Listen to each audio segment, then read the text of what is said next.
Halo guys, ini part 2 dari ciri-ciri dari seorang cover narsistik. Bagi yang pertama kali mampir ke channel ini, kalian bisa cek di playlist yang judulnya narsistik untuk mengecek video-video sebelumnya. Oke, langsung aja ya. Oke, ciri-ciri cover narsistik yang ke-9. Biasanya seorang cover narsistik itu suka menghakimi orang lain. Ya, ini salah satu hal yang sebenarnya paling menyebalkan dari seorang cover narsistik. Dia suka sekali menghakimi orang lain, mencari apa yang salah dari orang lain, tetapi dia tidak mau dihakimi. Ya, jadi biasanya penghakimannya itu cuma satu arah gitu.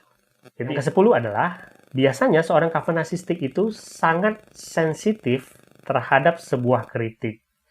Terutama kritik yang membangun.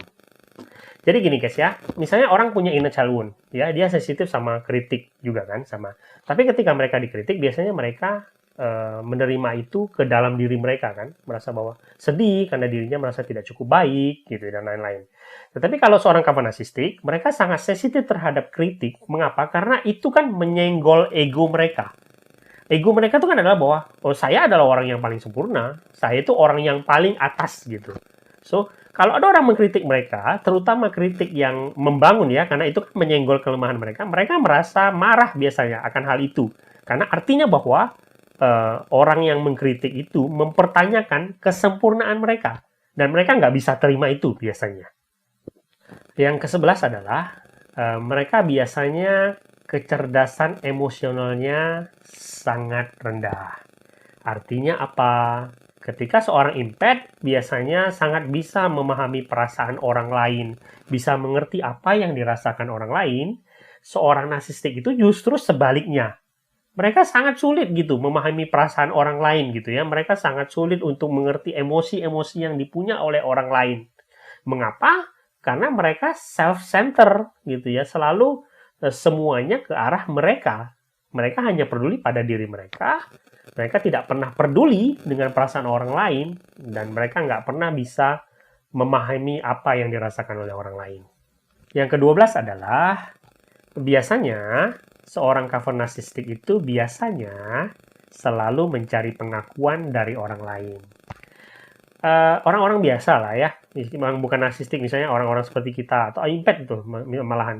Biasanya kalau kita bikin sesuatu, bikin prestasi, bikin karya gitu ya, kalau kita merasa yakin dengan diri kita, biasanya mungkin kita nggak akan terlalu mengumbar itulah gitu ya. Kita merasa puas dalam diri kita bahwa kita udah ciptain karya, mencapai sesuatu misalnya begitu. Tapi kalau seorang cover narsistik gitu, biasanya kalau mereka mencapai sesuatu, mereka harus tunjukin itu ke orang lain gitu. Kenapa? Karena mereka tuh butuh pengakuan gitu. Mereka butuh feedback dari orang lain yang mengatakan bahwa mereka itu berprestasi gitu. Itu sangat-sangat mereka butuhkan untuk memuaskan ego mereka. Sebenarnya begitu. Ya, makanya mereka biasanya kalau di media sosial tuh ya mereka biasanya sangat-sangat sering gitu ya mengumbar apa yang mereka punya biasanya. Yang ke-13 adalah, nah ini guys ya, kalian akan sering lihat nih. Seorang cover narsistik itu biasanya keras kepala. Ya. Mereka biasanya tidak pernah mau mengakui kesalahan yang mereka perbuat. Biasanya mereka tidak pernah mau mengakui kalau mereka tuh bisa saja melakukan kesalahan. Ya, karena egonya kan gede banget gitu ya. Jadi pertanyaannya, seorang cover narsistik pernah nggak meminta maaf? Pernah, ya. Tetapi sayangnya, biasanya seorang cover narsistik itu meminta maaf ketika dia menginginkan sesuatu dari korbannya. Ini yang biasa terjadi ketika seorang narsistik ingin memerangkap kembali korbannya. Dia mau bersusah payah untuk meminta maaf karena dia menginginkan sesuatu dari korbannya. Dan ini masuk kembali ke ciri yang berikutnya.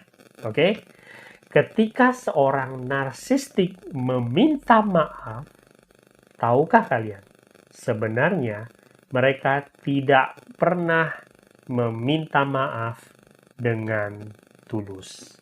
Mereka sebenarnya tidak pernah merasa bersalah dan menyesal akan kesalahannya. Mereka hanya meminta maaf dengan punya maksud di belakang itu dan tidak dengan tulus.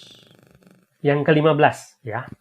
Seorang cover narsistik itu suka mempermainkan perasaan orang lain. Terutama ketika dia tahu bahwa orang itu punya perasaan kepada dia. Kita akan kasih contoh kasusnya ya di bidang percintaan lah, misalnya gitu ya. Ketika seorang cover narsistik itu tahu misalnya seseorang menyukai dia, dia suka mempermainkan orang itu tersebut gitu ya. Misalnya tiba-tiba bersikap baik sama orang itu, memberi harapan ya, berkomunikasi dengan intens ya, secara aktif lah.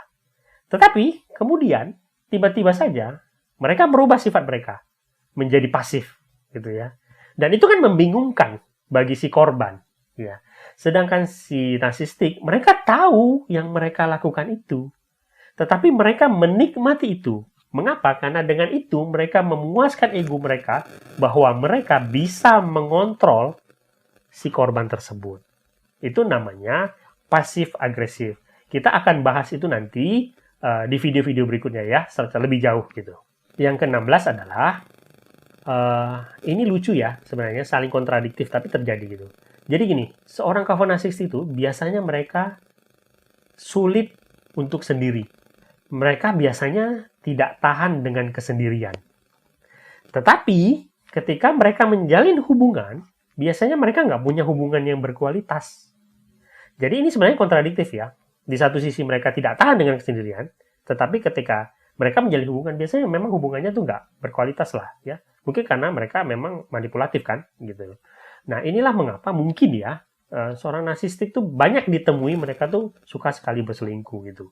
Mengapa? Karena ya mereka menjalin hubungan itu karena mereka nggak mau sendiri. Tapi karena mereka tidak dapat kepuasan di dalam hubungan mereka, kemudian mereka melakukan perselingkuhan gitu ya. Dan ini biasanya banyak sekali terjadi.